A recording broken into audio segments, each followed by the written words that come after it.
So in my last video, I tried to make an AI program to make cat covers for any music that my heart desires. If you haven't watched that video yet, go watch that first. Or don't, I don't care, do whatever you want. But basically, the results weren't that great, and the road that I took to get there was straight up covered in burning jet fuel. Granted, I might have been the one who set the jet fuel on fire, but we don't need to talk about that. Anyways, I didn't really believe that whole pile of garbage was all a neural network of that complexity was capable of. And after thoroughly looking back at that project, I actually found a lot of things that can be improved. So in this video, I'm going to try to do justice to my last video, and hopefully get the quality cat covers that I'm actually looking for this time.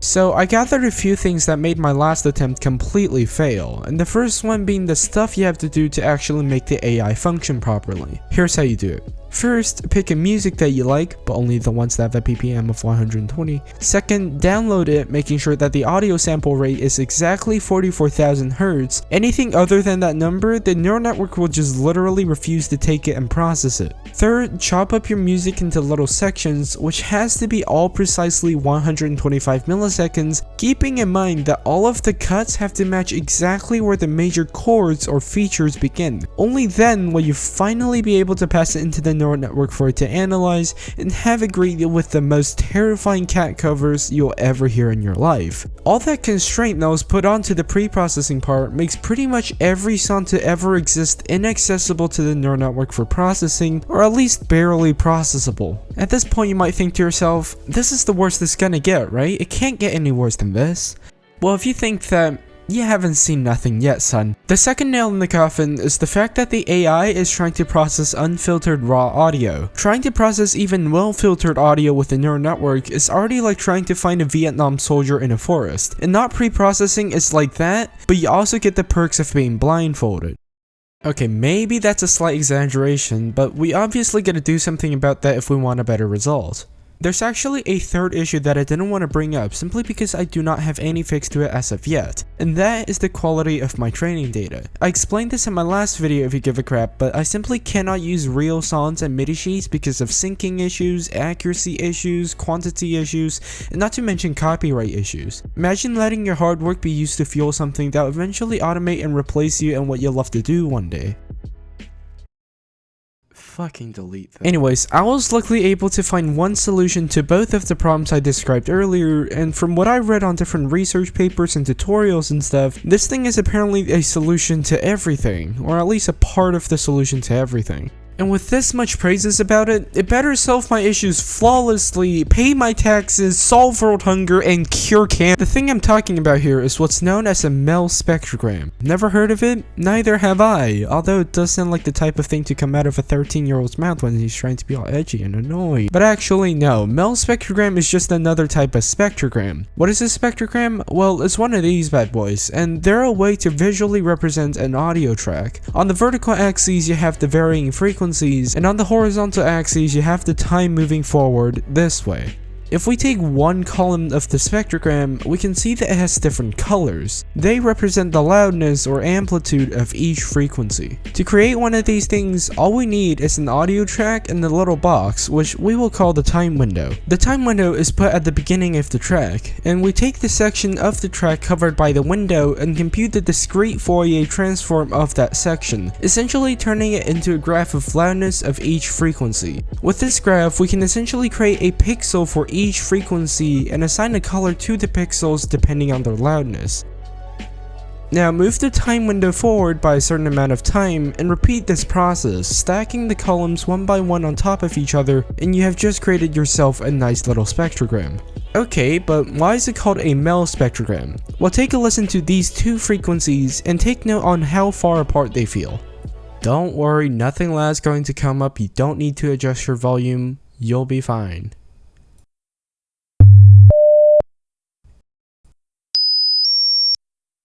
Now, if you aren't a foul human being, you probably felt like the latter two frequencies felt a lot closer than the first two. Yet both of the two frequencies had a distance of exactly 500 Hz. This little feature of the human perception made it just a little bit trickier for a beloved little neural network to correctly classify our notes, and probably will trip it up sooner or later. This is where the MEL part comes in. It tries to combat exactly this issue. By passing the frequencies into a filter called a MEL scale, we can essentially turn the frequencies into a unit that is more perceivably accurate to humans, if you will, and thus creating a spectrogram that is more perceivably accurate. So at the end of the day, we can just use these tiny little slices of data to train our AI, so we'll never have to do backbreaking manual syncing or worry about processing unfiltered data ever again. You know, I think I'd much rather do the manual work now that I think about it. Okay, time to implement this thing. First off, because I want this neural net to work with any tempo that can possibly exist out there, I'll have to make my training data have different tempos as well to accommodate for that. And if you recall the very fancy algorithm that I came up with for generating training data, the beginning portion is what's creating the MIDI outputs, and that pretty much dictates what the rest of the training data is going to sound like. So if we just hijack the beginning portions a bit, we should be able to generate training data with different BPMs. Second off, I want a better neural network architecture to accompany the change in input. So instead of trying to process raw audio to the best of its abilities, it'll instead try to analyze and process a MEL spectrogram as best as it can. So overall, it sounds pretty easy, right? You say to your pompous self. No, it was fucking anything but easy. A MEL spectrogram as opposed to a traditional audio track has 2 dimensions instead of 1. That's like n squared amount more data than before, and we can't just throw them out either, because every little bit of input information is helpful in the long run. And as powerful LSTMs can be, I just don't think they're powerful or good enough for the job. Not that it can't process 2-dimensional data as well as the other one, but you know, my common sense says otherwise. But now that I think about it, it's not really common. So while I sat in front of my computer contemplating whether I should have started this project in the first place, it struck me. Wait a second. Phones are 2-dimensional. That means the picture I see on them are 2-dimensional. If they are 2-dimensional, and spectrograms are 2-dimensional, does that mean I can treat the spectrograms like pictures? Does that count as racism? Hold on a second. So I ended up using a convolutional neural network with the LSTM. Usually convolutional networks are used for image processing because of the way they work by applying filters and stuff like that. And that makes them very suitable for things like feature extraction and image processing. So taking that into consideration, here's my plan. From the raw audio input, we compute a MEL spectrogram keeping in mind all the hop lengths and window sizes. After that, we set an arbitrary number n and take that many columns out of the spectrogram. This should leave us with a new spectrogram that exactly depicts that part of the audio, and our goal is try to analyze and determine what note that part of the spectrogram is illustrating. To do that, we'll run every single column through a convolutional neural network, which should hopefully extract some useful information out of the spectrogram we fed it. This is what I call the feature extraction stage. Next up, we'll pass all the extracted information into an LSTM to process, which should hopefully encode all the necessary information for the rest of the model to correctly classify the note. This is called the encoding stage. And finally, we have a few fully connected layers at the end to look at the encoded data and make a classification on what note it thinks it is. And after some intense coding session that I hyped myself way too much for, this is the model that I came up with. This part's the feature extracting which I was talking about, and these are the encoding stages with 3 bidirectional LSTMs, and these are the dense layers for the final classification. Alright, that was pretty easy. It only took like 6 hours because of some stupid issues with TensorFlow and NumPy not wanting to work together, forcing me to browse Reddit posts one after another with more downvotes than there are population of Australia, but I prefer to not get PTSD talking about it, so yeah. And just when I thought I was done with it and I could start training,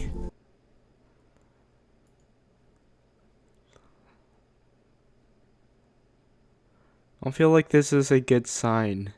Oh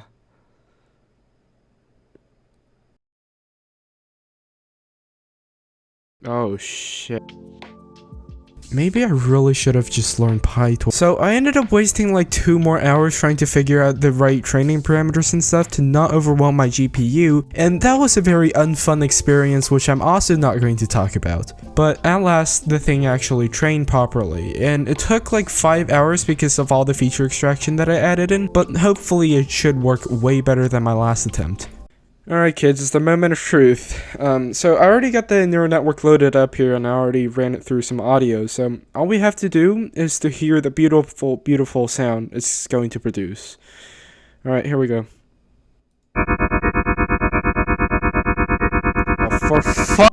Okay, so there might be some cock-ups with how I was inputting my data, so I'm just gonna really quickly train that again. Alright, so I ran some music through the algorithm and it actually worked this time. So it's time for the overly dramatic animation on the product of this not so great algorithm. Yay! I got 2 music pieces for it to try out, again. One is a piano piece and one is a pop song with lyrics, again.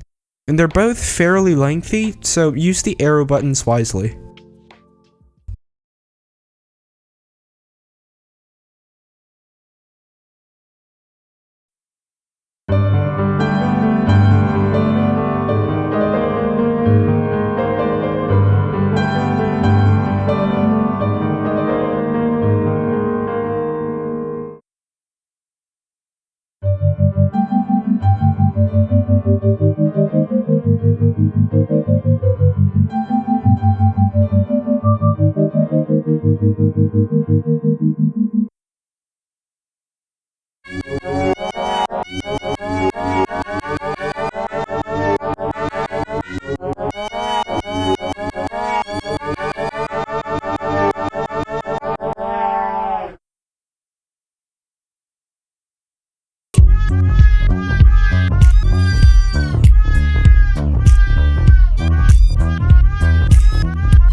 So I'll let you decide on how good you think that sounds. Personally, I think it's done pretty well on the piano piece, but for the vocal piece, you get the point. And because it's done that well on the piano track, I decided to put it through the most torturous music that I can find, which is the infamous Rush E. It's got a very fast BPM, and it's got a bunch of notes overlaid on top of each other, if that's even how you call them. So here's how that went down.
Holy shit, that is actually really good. It's only now that when I think about it how powerful AIs truly can be. All of the music pieces that I've recorded for this video are generated in less than 200 milliseconds, and if I run it through a full-blown song, it'll take like 10 seconds at most. This really kind of goes to show how powerful these neural networks can be. And with all the other cool AIs going on out there, it really makes me wonder sometimes what the technology is going to look like in 10 or 20 years. But I've had enough of today's video, and I'm not going to go into a philosophical dive of whether or not AIs will replace humans in the future. Thank you so much for sticking to the end. If you liked the video, leave a thumbs up if you want to. Thank you for watching, and goodbye.